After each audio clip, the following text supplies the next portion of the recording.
If I dare to ask it, then I dare it to be true. If I dare to want this, to want more than what I have, then I dare to believe that I have it in the end.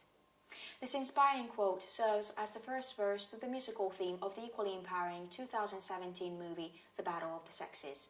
The biopic sheds light on the figure of Billie Jean King, tennis player, feminist, and LGBTQ+ rights advocate whose life can be summed up in one simple yet powerful word: daring.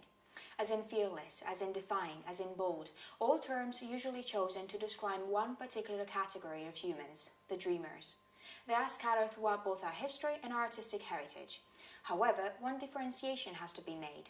After all, Icarus is not the same kind of dreamer as Galileo Galilei. The former thought he had no limits, the latter, well, he didn't. And that is the key to becoming a successful dreamer, knowing what your limits are. There is no use in protesting in the streets, in tearing walls down, and even in questioning scientific theories if you don't come to terms with one inevitable limit: that we are humans, and therefore the extent of our actions is confined within the intellectual boundaries of our mind and the physical ones of our world.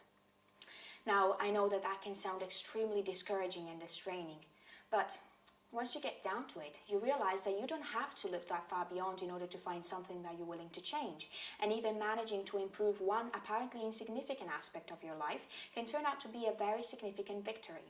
But how?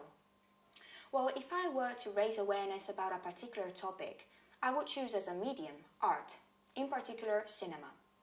The directors, the actors, the screenwriters, those are the dreamers I resonate with the most. Every Saturday night, I go to the cinema, I sit down, hot dog in one hand, Coke in the other one, and there I am, ready to be moved, to be entertained, to be inspired.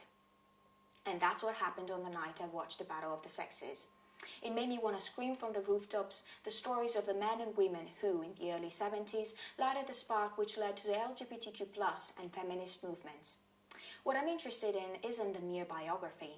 It's the deep analysis of such a phenomenon, of the psychological factors involved, and of how this is just one of the many examples of what humans, after having embraced their fears, their flaws, and even their limits, are able first to conceive and then to put into practice, proving that if we all dare to want something, to want more than what we have, then we dare to believe that we'll have it in the end.